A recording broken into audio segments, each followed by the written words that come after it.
When we allow ourselves to be changed, we give permission to God to work on the parts of us that we don't have the stomach to touch. We give permission for God to bring forth a vision that we don't have the perspective to see.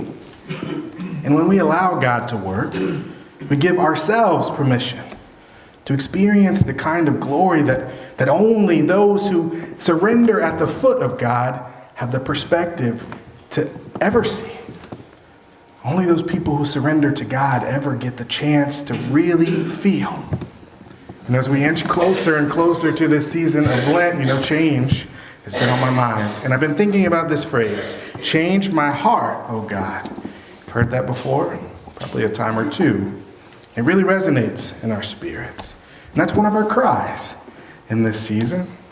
One that feels earnest in the moment, but when I sit back and I really think about whether it's real or not, it might not be so genuine. Do we really want to be changed? Do we really want God to do the changing? Several weeks ago we talked about change and control, this notion that real change doesn't come with control. It instead comes with complete surrender, that we might allow ourselves to change instead of being forced to. And that word allow, well, it's much more powerful than force. When we allow ourselves to be changed, we give permission to God to work on the parts of us that we don't have the stomach to touch. We give permission for God to bring forth a vision that we don't have the perspective to see. And when we allow God to work, we give ourselves permission to experience the kind of glory that only those who surrender at the foot of God have the perspective to ever see. Only those people who surrender to God ever get the chance to really feel. Our story today is that kind of experience. It's that kind of glory. 6 days later, 3 of them did see it. Jesus took Peter, James, and John, and he led them up the high mountain. And his appearance changed from the inside out, right before their eyes. His clothes shimmered, glistening white, whiter than any bleach could make them. And Elijah, along with Moses, came into view in deep conversation with Jesus. And Peter interrupted, "Rabbi, this is a great moment. Let's build 3 memorials, one for you, one for Moses, and one for Elijah." And he blurted this out without thinking, stunned as they were all by what they were seeing. And just then, a light, radiant cloud enveloped them. And from deep in the cloud, a voice, "This is my son, marked with love. Listen to him." The next minute, the disciples were looking around, rubbing their eyes, seeing nothing but Jesus. Only Jesus. And coming down the mountain, Jesus swore them to secrecy. "Don't tell a soul what you saw. After the Son of Man rises from the dead, you're free to talk." And they puzzled over that, wondering what on earth rising from the dead meant. Transfiguration is one of the texts that we don't pay that much attention to. We just don't. It shows up on a bulletin somewhere on a church calendar. We're like, okay, cool. I don't really know what that is. And why is that? Why does it not really matter to us? I think it's because we don't understand the significance. It doesn't really mean much to us. Raise your hand if you think of Jesus as some sort of superhero, as a larger-than-life figure. Nobody? I certainly grew up that way. Jesus was this person that performed miracles, right? The Son of God, this beautiful, omnipotent figure. And it's totally normal to think that. It's the way that a lot of people think about him. But there's a reason for that. We've seen the whole story.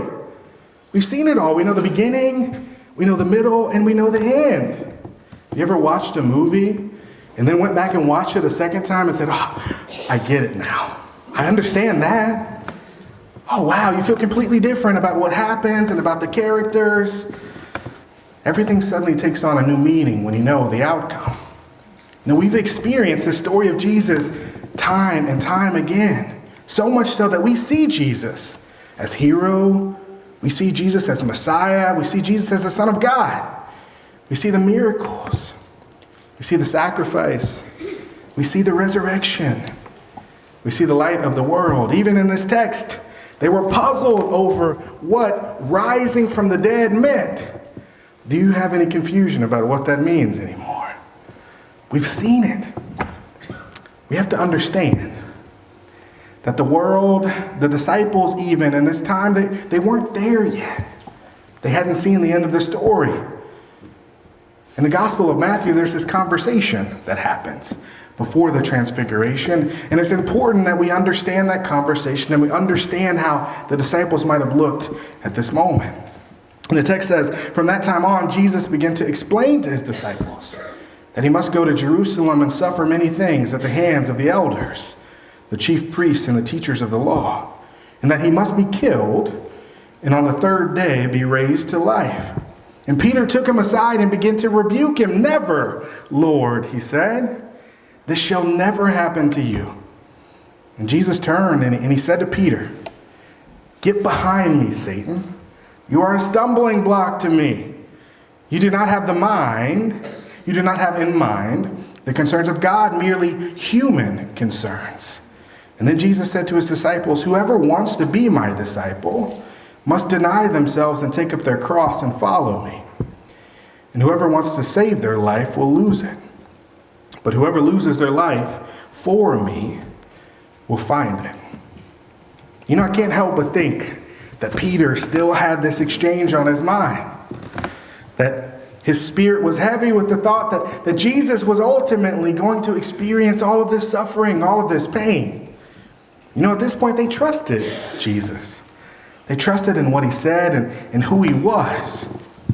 But to come to this realization that God doesn't shield any of us from suffering, not even Jesus, would have been a huge blow for him. Listen to what he said. He said, surely not you. This shall never happen to you. And yet it does. And yet it does. Imagine what his spirit must have felt. But here's what jumps out to me.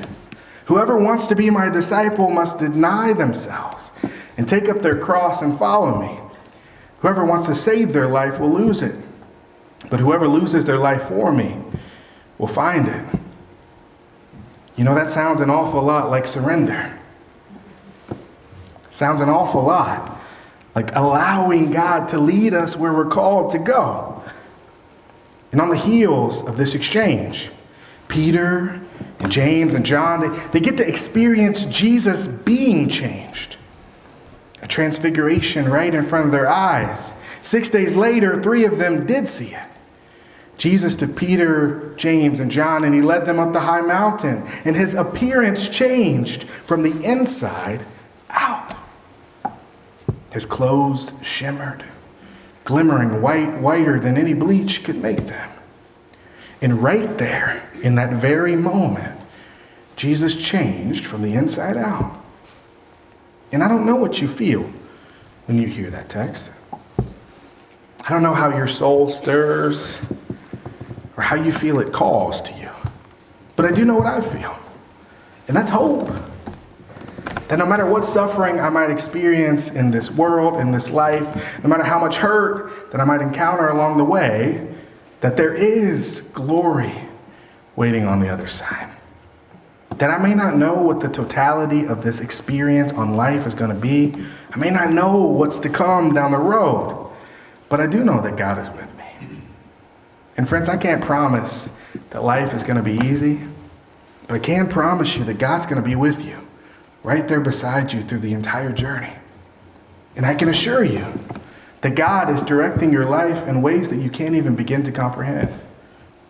And if you are willing to allow yourself to change, then you just might be transformed from the inside out. From 2 Corinthians, now the Lord is the Spirit, and where the Spirit of the Lord is, there is freedom. And we all, who with unveiled faces contemplate the Lord's glory, are being transformed into God's image with ever-increasing glory, which comes from the Lord, who is the Spirit. Thanks Thanks be to God. These are your talks with Tatum. This is the hope of God set free. These are your talks with Tatum. The hope for you.